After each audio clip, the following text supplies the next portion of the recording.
What's up guys, Huso7 here, and today I've got a video covering the 1.4 update that's coming to the PTS, and it's going to be coming to Tom Clancy's The Division. So looks like the developers are fixing a lot of things.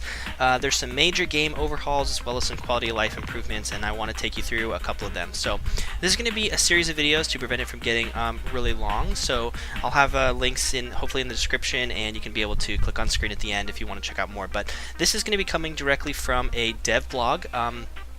And it's going to be talking about the PTS, which stands for Public Test Server. If you've played World of Warcraft or Diablo or games that do that, you're familiar with the PTS. Well, the PTS is coming. It's not live yet, so I can't show you in-game footage unless I stole it from their stream, but I'm not sure if that's, like against the rules or not, and I don't want to risk it. So I'm just going to show you from the patch notes and talk about what's going on. So the patch notes are pretty detailed, and I'll have a link in the description where you can go and read this.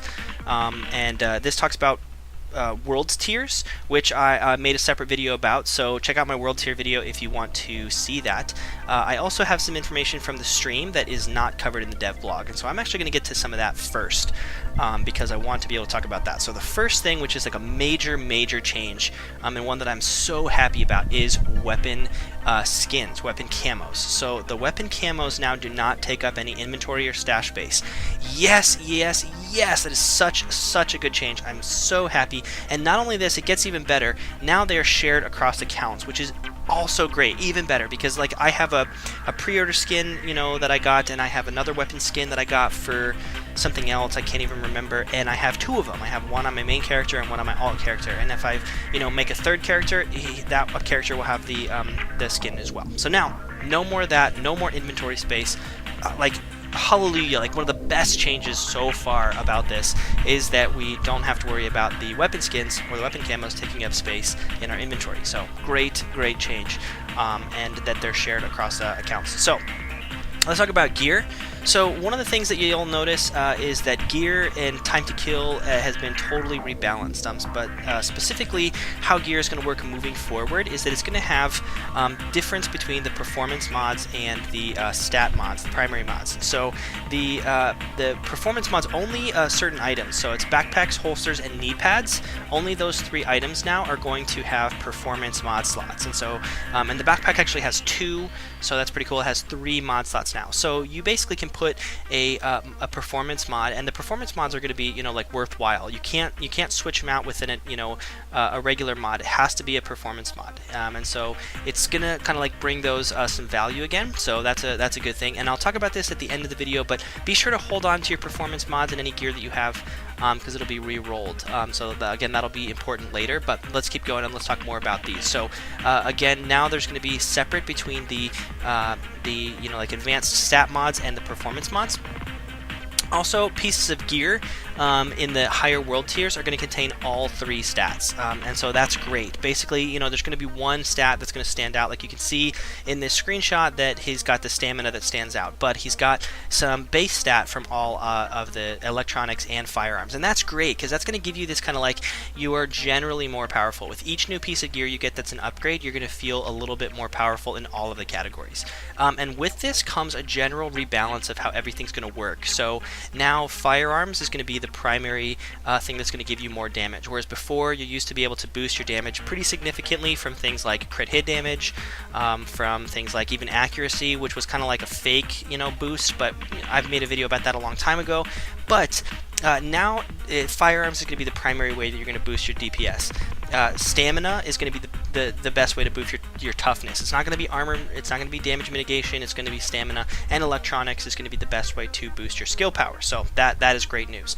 Also, talking about skill power, there's no more skill power caps, but there is going to be diminishing returns. So now you'll kind of have a curve, and that's going to be that your skills are going to become less effective with the higher number of points, but not like a hard cap. So that is great news. Here's some kind of a minor change to gear score. If you've played The Division right now, you know that the gear score of sets and the high ends don't match, and that just causes a little bit of confusion. So the gear number is going to be flattened. So 191 gear, that's the green set gear, is now going to be made 163. 214, that's the other set gear, is now going to be made 182. 240 gear is now going to become 204, and 268 gear is now going to become 229. So that'll just give you the 4 tiers: 163, 182, 204, and 229. So that's good news too, because the numbers are a little confusing, and you can have a high end that's a 163 piece that's better, stat wise, than a 191 gear, or sometimes even a 214 gear, and so that just adds to confusion. So the fact that they're kind of flattening this is going to be great. It's also going to help you preventing from getting just like randomly kicked when you try to join something because they say that your stats are too low. I tend to, when I'm playing this game, I'll throw on my highest gear, get into an incursion group, and then I'll take it off because it's not actually the gear I play with. It just boosts my gear score. So hopefully that this is becoming flat will actually help to reduce the times that happens. So another quick change about the gear with this is that there will not be overlap. So that's, again, one of my favorite features. You can read right down here in this paragraph. No overlap. So a piece of 163 gear will always have less stats unless there's a bug, which, it's the division, so there might be. But a 163 gear will always have less stats than a 182. And a 182 will always have less than a 204. And a 204 will always have less than a 229. So that is good as well. Now let's talk about some high-end gear. So there's not like specifics in here. It just says that they removed some, but they talked about on the stream how they changed some of the high-end bonuses. And it seems like everyone wants sets, and that's because the sets overpower the high-ends. That's been a problem. But now they've kind of made it so that you kind of can choose, but you can have a totally viable build with 4 high-ends, or 6, or you can have a totally viable build that is all set gear. You can have like a 4-piece and a 2-piece, or 2 3-pieces. So that's good news also. And some of the more worthless ones have just been totally removed, and some of the less powerful ones have been buffed. So one of the things we saw on the stream today was Reckless, which is now boosted to 15%. So it increases your damage by 15%, but it increases your incoming damage by 15% as well. Another change here is that scavenging has been just totally removed. So scavenging was having problems, they couldn't quite figure out what to do, and so they just went ahead and did away with it completely, which is a good change in my opinion. Another thing while we're talking about this is that I think this is actually going to come up when we talk about weapons, so let me scroll down here. But some of the weapon stats have been re-rolled into one stat, which is great. So there was horizontal stability, there was initial bullet stability, there was like accuracy, hip fire accuracy. Now there's just stability and just accuracy. So you don't have to worry about all those kind of confusing things. If you want your gun to have the feel of less recoil, stability. If you want your gun to have a tighter spread, like the little crosshair doesn't expand as much when you're moving, then you're going to want to go for accuracy. So that, again, huge, just like quality of life, easy change. But trying to figure out the horizontal stability, the vertical stability, initial bullet stability, it just makes it confusing. So it's good that they have kind of like flattened those. And they've also removed some of the ones that they call less interesting. Like, for example, headshot gives XP, which is gone now. But actually, XP is not worthless anymore, because now another major change is that you actually have something called field proficiency, which is exactly the same as XP. You earn it in the same fashion, but every time you fill your XP meter, you're actually rewarded with a sealed cache that's gold, and it will give you a high end of your respective level. So, good news. They heard our feedback about that. That was a highly requested feature, and I am very happy that that is coming into the game. Alright, let's keep going while we're talking about weapons. One thing too is that they talk about is that named weapons are going to be experiencing some changes, but did not make it into 1.4. So maybe we'll have to stay tuned for survival from that, or maybe they will be in 1.4, but it's just not going to be on the PTS. I'm not totally sure, but right now there's not going to be any changes to the named weapons. But that hopefully will be coming. They did do some rebalancing in terms of kind of like making the weapons have strengths and weaknesses. So it's not just going to be like one meta. You have to have a particular gun, and that's the only thing that everyone wants. That happened when the G36 came out, and before that, everyone wanted the AUG, and so it's going to kind of like make some variety of weapons, and there's going to be trade-offs, which is going to be a good thing. Another thing that's a big change is the way that the DPS form is calculated on the character sheet, and now that is not going to include things like rate of fire. That's not going to include things like your magazine mod. So that's a good news, because that means that you'll be able to more accurately compare. Just because a gun has a higher magazine doesn't necessarily mean that you're going to be getting more shots on target. It doesn't necessarily mean that you're going to be overall doing more damage. In theory, you could be, but if you have a smaller magazine and you're doing higher crit, it's a trade-off. So I like that it's going to have a little bit more flat, and it's going to not just like artificially inflate your DPS and you're going to have to, your play style is what's going to determine if you are, producing the DPS where you want it to be. So, good news on that. Let's keep going. I talked about this earlier, but a big change coming to armor. So now stamina is going to be the main source of toughness. Quentin said in the stream that hitting the 75% damage mitigation from armor is going to be near impossible. So, now it's like you basically have to. If you want to survive, you've got to hit that hard cap.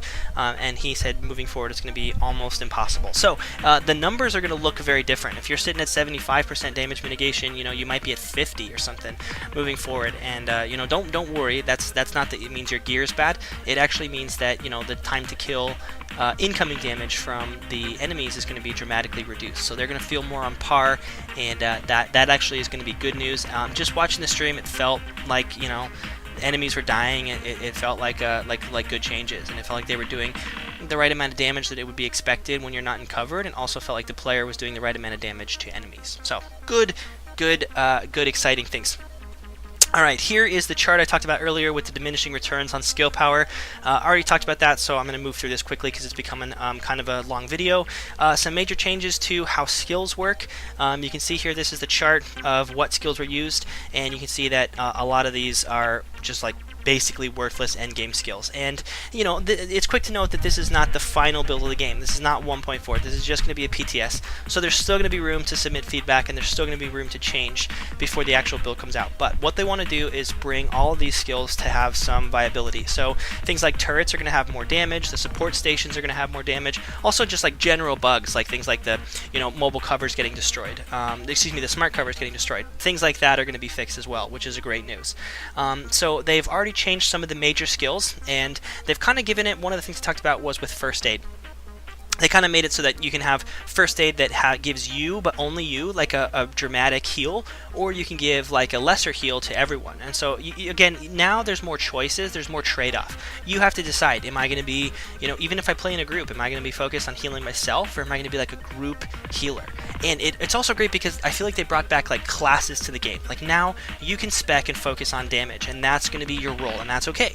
Or you can focus on being a healer, or being some kind of like support character with the station, or the smart covers, or you throw down turrets, and or you can be a tank. You can have the shield, and you can be tough. And the fact that you can actually like have classes again is just really good. I'm like really excited about that. That seems like that's going to be a great change. And so skills moving forward are already going to be tweaked. The signature abilities or the ultimates, those are changed as well. One of the cool things that we got to see on the stream today was the recovery link actually revives you if you're in solo. So, or it doesn't revive you, but it automatically activates and prevents you from getting downed, kind of like how the Nomad set worked. So that's pretty cool. That's a neat change. They boosted the length of time that the signature ability, the tactical link, works, so that you can, actually get some damage on targets. But so skills got a major overhaul, and now skill power is going to come way more into, like if you want to be a skill build, you're going to really have to spec into skill power, because otherwise your skills, you'll be able to use them, but they just won't be nearly as powerful. So that's actually really cool because it brings classes back. Here I just talked about this. We talked about Survivor Link. Survivor Link also got a nerf, so again, don't really think of it as a nerf. It's just a change. It's down to 50% and a lower duration, but again, enemies are going to be doing less damage, so it's not exactly a nerf when you think of it. Okay, this is major news that I want to talk about. So, one of the major things that you need to know about this patch is that all gear, all performance mods, and I'm assuming all weapon mods, everything in the game is going to be re-rolled with 1.4. Yes, you heard right.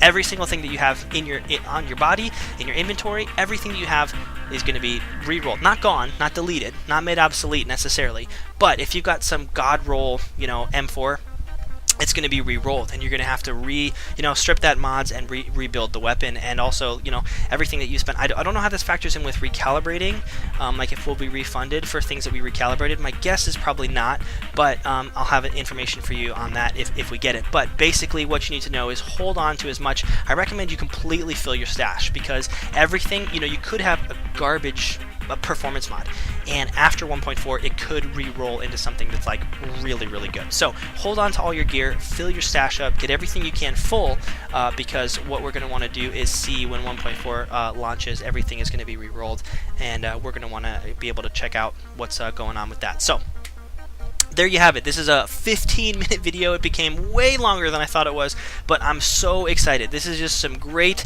news coming out of this dev blog and out of the stream today. I'm really excited. It seems like they are fixing a lot of the major problems. They're fixing some of the quality of life things that we need, as well as fixing the overall just like major game-breaking problems with the game. Like bugs are a problem with this game. They always have been, but on a like macro level, one of the problems with this game is that it's so hard. It's just not fun to play because you have to worry about complete optimization. You have to worry about hitting max armor capacity. You have to worry about all these different things, and having a completely optimized build where you can spend hours and hours every night playing, the excitement wears off. It just becomes hard to progress. You can spend all day, playing this game in the dark zone and have nothing to show for it, and that's not fun. So I love what they're doing. I think 1.4 is going to be great, and I am excited to check this out on the PTS. So there you have it. I'm going to cut the video off hopefully before I reach 16 minutes here. So thank you so much for watching, and be sure to click that like button if you learned something.